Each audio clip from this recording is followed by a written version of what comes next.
ये पार्टी बोलती है कि हम दुनिया की सबसे बड़ी हिंदू पार्टी है, सबसे बड़ी पार्टी है, सबसे बड़ी ये है, सबसे बड़ी वो है। क्या होता क्या है? पहलगाम में अटैक, टेरर अटैक में हिंदू मरते हैं, स्टैम्पीड में हिंदू मरते हैं, दूसरी कोई जगह इंफ्रास्ट्रक्चर में हिंदू मरते हैं, सारी जगह पे तो हिंदू मर रहे हैं। तुम कौन से हिंदू को बचाने की बात करो? मुझे लगता है कि हिंदू को खतरा कोई भी और धर्म से नहीं, हिंदू को खतरा इनको इनसे ही है, इनकी उसका ही है। पहलगाम अटैक ये एक बहुत ही अनफॉर्चुनेट इवेंट है जो इंडिया की जो हिस्ट्री है उसमें हुआ है। पिछले आई थिंक 25 सालों में सबसे बड़ा टेरर अटैक हुआ है।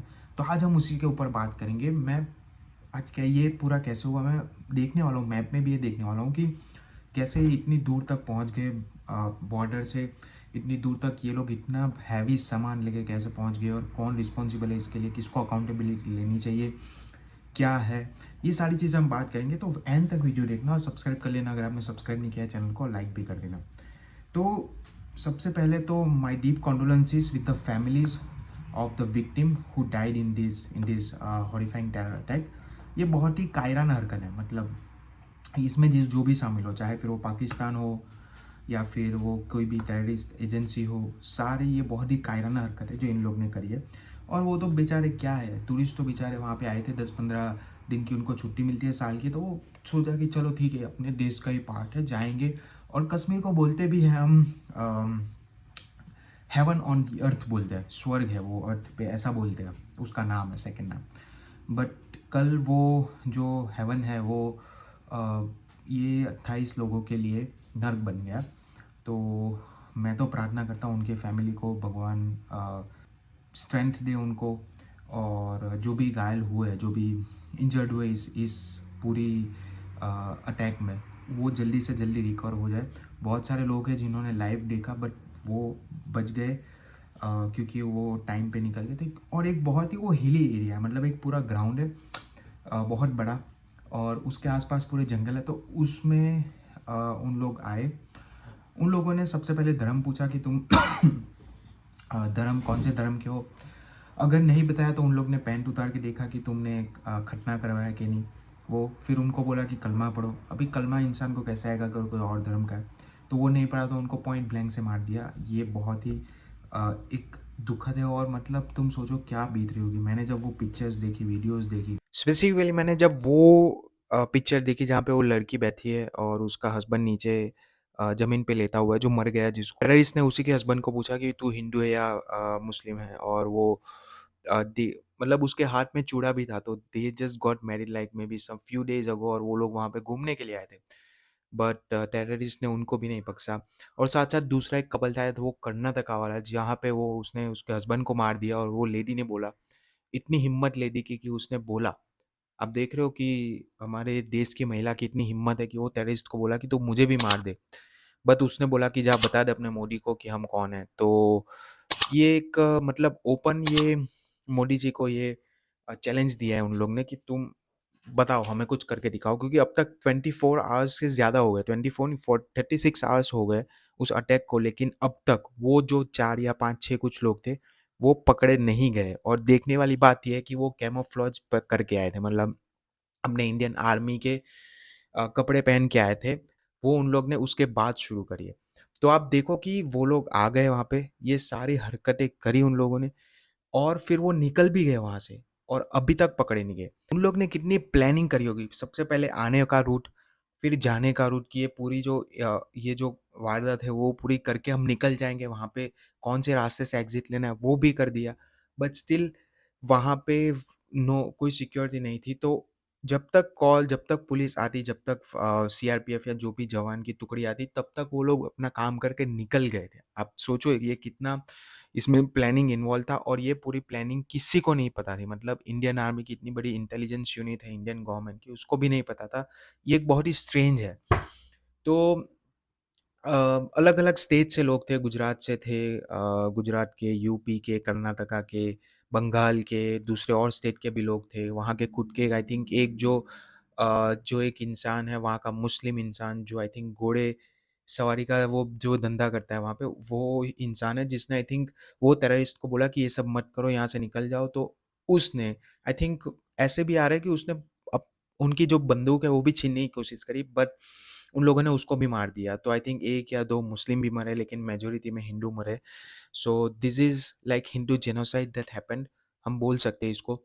But at the same time क्या किसकी रिस्पॉन्सिबिलिटी और अकाउंटेबिलिटी इसमें बनती है? तो I think there is a huge security failure that happened here. और सबसे पहली बात तो ये है कि इसमें लोकल की इन्वॉल्वमेंट के बिना ये हो ही नहीं सकता, क्योंकि जब मैं मैप में अभी देखने वाला हूँ, तो जब मैंने मैप देखा तो I saw that it's very far from the border. तो मतलब इतने हैवी सामान लेके अंदर आना, it's not possible without the help of local. तो इसमें लोकल्स भी इन्वॉल्व है, ऐसा कहा भी जा रहा है। तो हाँ, तो that's why it's very important कि अपनी एजेंसी को पता क्यों नहीं चला, अपनी जो इंटेलिजेंस एजेंसी है उनको पता ही नहीं चला, इतना बड़ा हादसा हो गया किसी को, मतलब ये पूरी प्लानिंग हो गई, एग्जीक्यूशन हो गया, तो पता ही नहीं चला। That's the biggest question that that we have right now. जो बॉर्डर सिक्योरिटी है वो होम मिनिस्ट्री के अंदर आती है, तो होम मिनिस्ट्री को आना चाहिए सामने और अपना जो बयान है वो देना चाहिए कि इसमें किसकी मिस्टेक, क्या मिस्टेक हमारी हो गई, क्योंकि ये मिस्टेक रिपीटेड है। क्योंकि 2019 में भी जब वो हमला हुआ था पुलवामा वाला, वो ऑलमोस्ट सेम जैसा ही था कि वो पाकिस्तान से आए या फिर एलओसी से आए, और फिर उन्होंने पूरी यहाँ पे प्रिपरेशन की, फिर वो अटैक को एग्जीक्यूशन किया। कि उस टाइम पे जब वो लेफ्टिनेंट गवर्नर थे अपने सत्यपाल मलिक, उन्होंने बोला था कि हम अपने जो जवान से सीआरपीएफ के जवान हैं उनको हम भेजते हैं प्लेन से, ना कि बस से, वो भी विदाउट बुलेट प्रूफ। आप सोचो, बुलेट प्रूफ में प्रॉब्लम होती है, बुलेट प्रूफ में जान का खतरा रहता है, तो बुलेट प्रूफ बस भी नहीं थी या फिर ट्रक भी नहीं थी, और उसमें उनको भेजा और फिर ये हादसा हो गया 29 में। फिर भी हमने कुछ नहीं सीखा, वहां पे भी इंटेलिजेंस फेलियर। और ऐसे ना बहुत सारे अटैक हुए आज की डेट में, आज की डेट में नहीं, I mean to say is कि 2014 से बहुत सारे अटैक हुए जिसमें इंटेलिजेंस फेलियर है, गवर्नमेंट का फेलियर है, बट नो बडी आज the question what we are doing. Supreme Court ने बोला कि इसको स्टेट बना दो, सेक्युलर ये कर रहे, लिबरल्स ने ये किया, राहुल गांधी की वजह से ही होगा, राहुल गांधी जब भी यूएस जाता है ये हो जाता है, फिर ये इस साइड से हो गया, उस साइड से हो गया, बट वी नेवर, गवर्नमेंट के अलावा हमने सबको क्वेश्चन कर लिया। तो मैं ये कह रहा हूँ कि अगर वो खत्म हो गया तो can we ask the questions to government as well कि ये आपकी गलती है या नहीं। क्योंकि 2008 में जब 26/11 हुआ था, तब 26/11 में तब के जो होम मिनिस्टर थे पाटिल साहब, और एक जो एनएसए, उन्होंने कर दिया था, रिजाइन कर दिया था मोरल रिस्पॉन्सिबिलिटी लेके कि ये हमारा फेलियर है, वी मस्ट रिजाइन। तो ये क्या होम मिनिस्ट्री आज की डेट में रिस्पॉन्सिबिलिटी लेने के लिए रेडी है, अकाउंटेबिलिटी लेने के लिए रेडी है? क्योंकि देखो, पाकिस्तान की बॉर्डर है, उस पे इशू चल रहा है, चाइना की बॉर्डर से इशू चल रहा है, चाइना भी आए दिन ऐसा करता रहता है, वहाँ पे सोसाइटी पूरी बना दी उसने, अपने लोग बसा दिए, पर हम कर नहीं पाए। लाल आँख दिखानी थी ना हमें, तो वो नहीं हो पाई। वहाँ पे बांग्लादेश से भी घुसपैठिए निकल रहे हैं वहाँ पे, इलीगल इमिग्रेंट्स बोल सकते हो आप, तो वो भी नहीं था, वो भी कर रहे हैं वो लोग। तो कहीं तो प्रॉब्लम सॉल्व हो, कोई प्रॉब्लम सॉल्व नहीं हो रही है, और ऊपर से आज ये हो गया, इतना बड़ा हमला हो गया। तो हो क्या रहा है ये? आइए अब हम देखते हैं कि मैप में ये पूरा कितना दूर है, क्या है। चलिए, देखो मैं अभी यही देख रहा था कि ये एलओसी है। तो एलओसी से ये पहलगाम जहाँ पे ये हादसा हुआ, ये टेररिस्ट अटैक हुआ, उस तो बाई रोड आने के लिए 6 hours and 43 minutes, हम 7 घंटे मान लेते हैं, कोई ट्रैफिक भी था, 7 घंटे वहां से आने के लिए लगते हैं। तो यही नहीं पता चल रहा है कि ये लोग वहां पे पहुंचे कैसे, 7 घंटे लेके कैसे, मतलब समझो रेंगते भी पहुंचे होंगे, अगर ये लोग समझो कि रेंगते पहुंचे, मतलब रेंग रेंग के अपने साथ पूरा सामान था, तो 2 दिन हो गए इनको।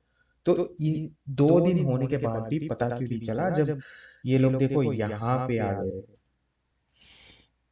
This is the area. अभी पहलगाम यही है, अभी कहाँ पे हुआ that I don't know exactly, but यही है जहाँ पे ये पूरा हादसा हुआ है। तो यहाँ से यहाँ तक आने के लिए ऐसा भी नहीं कि यहाँ से सीधा वो आ जाए, अगर तुम देखो, ये ऐसा भी नहीं कि यहाँ से वो सीधा आ जाए यहाँ पे। तो this is the huge security failure. अभी मैं आपको एक और चीज दिखाता हूँ, अभी मैं आपको एक और चीज दिखाता हूँ कि ये गवर्नमेंट की इनकॉम्पिटेंसी कितनी है। ओके, तो ये देखो कि अगर कोई ट्रेन एक्सीडेंट हो तो no question to railway minister, Mahakumbh में स्टैम्पीड हो no question to chief minister, paper leak हो no question to education minister, Pahalgam हो no question to home minister. तो गोदी मीडिया जो है ना, that's the biggest strength of BJP and the biggest threat of India. Because अगर तुमने देखा हो Arnab Goswami, he started blaming Supreme Court की उसने फुल स्टेट बनाने के लिए ऑर्डर कर दिया। अरे भाई, वो स्टेट है तो स्टेट नहीं बनाएंगे क्या उसको? इसके जब वो स्टेट नहीं था ना, उससे पहले भी बहुत सारे अटैक हुए। मैं अभी वो दिखाता हूँ आपको कि 2014 के बाद कितने अटैक हुए। 2014 से लेके आप देख लो, कम से कम 1 2 3 4 5 6 7 8 9 10 11 12, कम से कम 30 से 35 अटैक हो गए। क्यों? इन्होंने तो बोला था कि 370 हट जाएगा तो वहां पे अमन चैन आ जाएगा, कोई भी नहीं होगा। इससे पहले जब डिमोनेटाइजेशन किया था, तब भी हमें बोला था कि डिमोनेटाइजेशन हो जाएगा तो सारे टेररिस्ट, सारे नक्सल्स, माओवादी, इन सारों की कमर टूट जाएगी। कहाँ टूटी? ये तो और बढ़ गया है ना। देखो, चीज क्या है कि 2014 से पहले भी अटैक होते थे, लेकिन तब मोरल रिस्पॉन्सिबिलिटी होती थी, तब होता था एक्शन। और अब क्या होता है? अब होता है मीडिया मैनेजमेंट, कि ब्लेम गेम शुरू कर दो, इसके ऊपर ब्लेम डाल दो, उसके ऊपर ब्लेम डाल दो। And that's not just about terror attack, for anything, कोई भी इंफ्रास्ट्रक्चरल डैमेज होता है या फिर कोई भी चीज होती है, तो उसका जो ब्लेम होता है वो नेहरू पे होता है या मनमोहन सिंह पे होता है या कोई और पे होता है। So in this case also these people started that okay, secular लोगों ने ये किया, हिंदू लोगों ने ये नहीं किया, जो सेक्युलर हिंदूज है इन लोग की वजह से हुआ। अरे कैसे हुआ? और दो, जैसे मैंने पहले ही बताया कि 2008 में जब 26/11 हुआ, तो 26/11 में तब के जो होम मिनिस्टर और एनएसए ने रिजाइन दे दिया था। आज की डेट में क्या तुम मोरल मोरल रिस्पॉन्सिबिलिटी ले रहे हो क्या?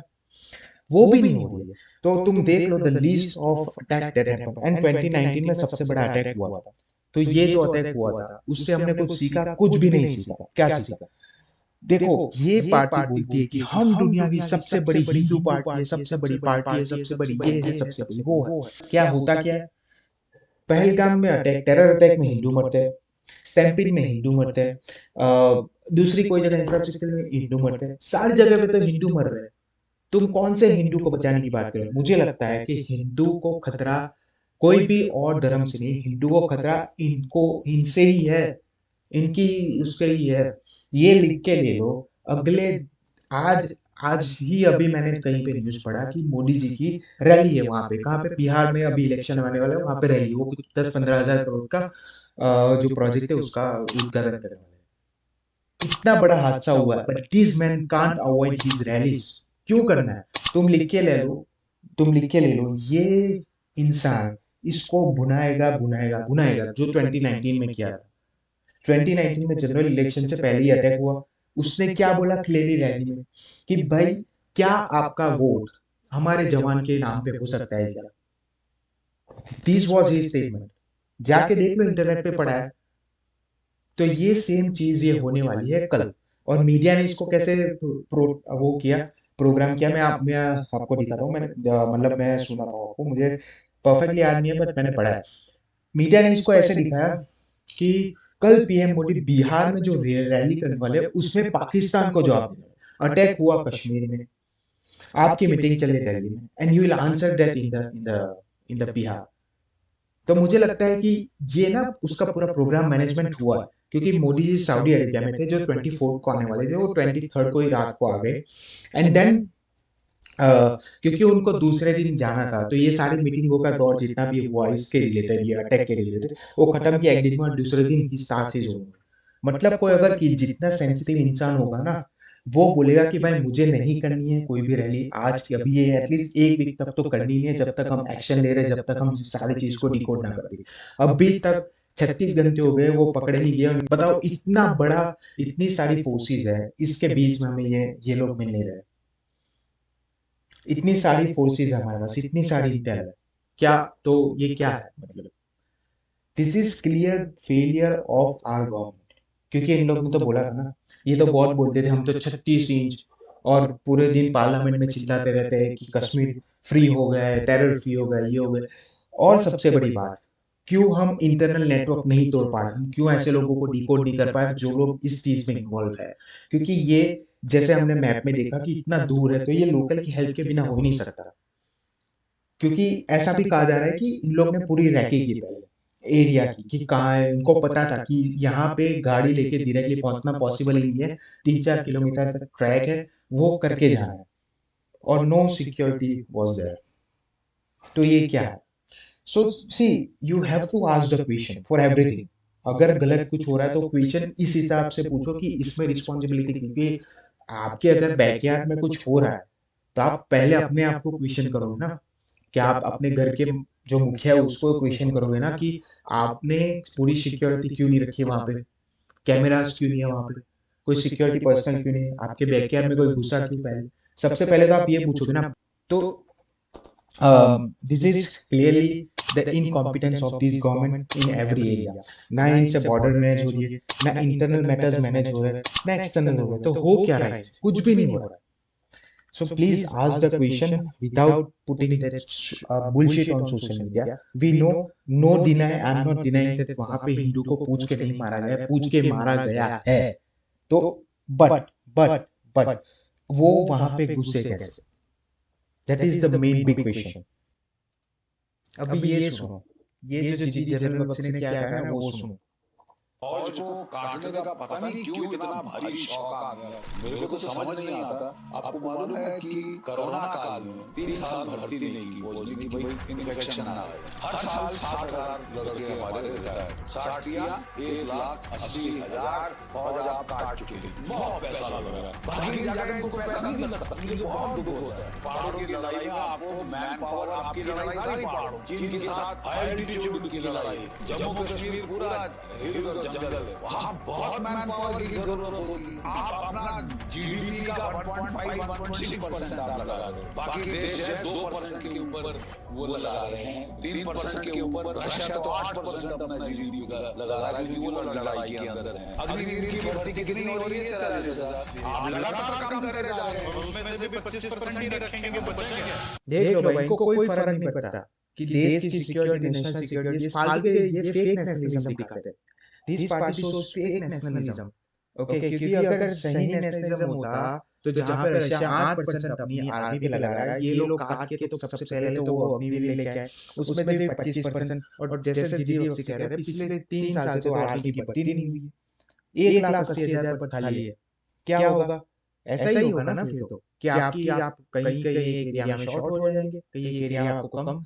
सो this is just, they are just doing politics. वो पॉलिटिक्स में इतना अंधा हो गया है ना कि सब कुछ छोड़ दिया, मतलब ना इंफ्रास्ट्रक्चर, जीडीपी, ये national security, relations with other countries, trade, सारी चीजों में पीछे जा रहे हैं हम। इंडेक्स, हमारा पासपोर्ट वीक हो गया, 70 पे दिया था मनमोहन सिंह जी ने, आज 170, कुछ 70 के आसपास कर दिया था, आज 148 हो गया। ह्यूमन इंडेक्स देख लो आप, हंगर इंडेक्स, सारे इंडेक्स में हम नीचे।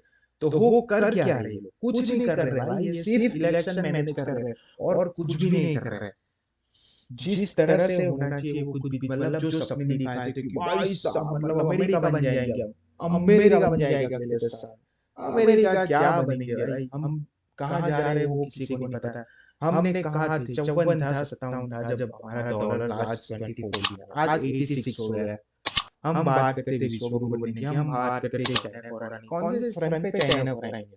ना टेक में आगे, ना इंफ्रास्ट्रक्चर में आगे, ना मिलिट्री में आगे, किस चीज में आगे? ना टेक में आगे। और एक वीडियो देखो, ये बहुत इंपॉर्टेंट वीडियो है, ये देखो, ये आज तक वाल का रिपोर्टर रिपोर्ट कर रहा था, वहां पे वो ऑन ग्राउंड था श्रीनगर।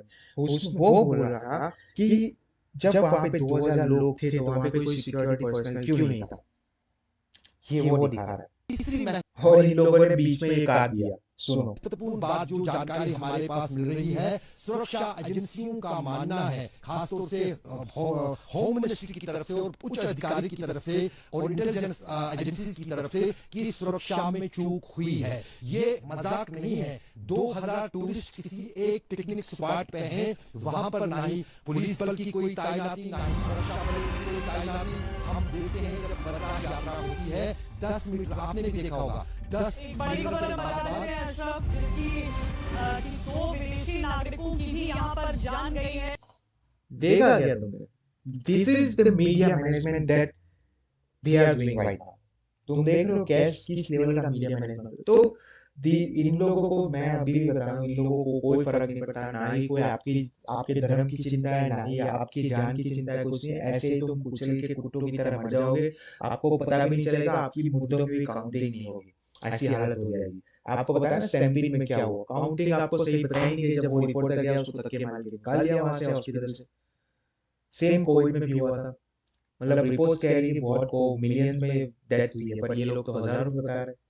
ऐसे मतलब गंगा में से तैर के see if you want ask the question, ये आज किसी और के साथ हुआ है, कल वो आपके साथ होगा, पर ये आप रोते रोते रह जाओगे पर कुछ कर नहीं पाओगे।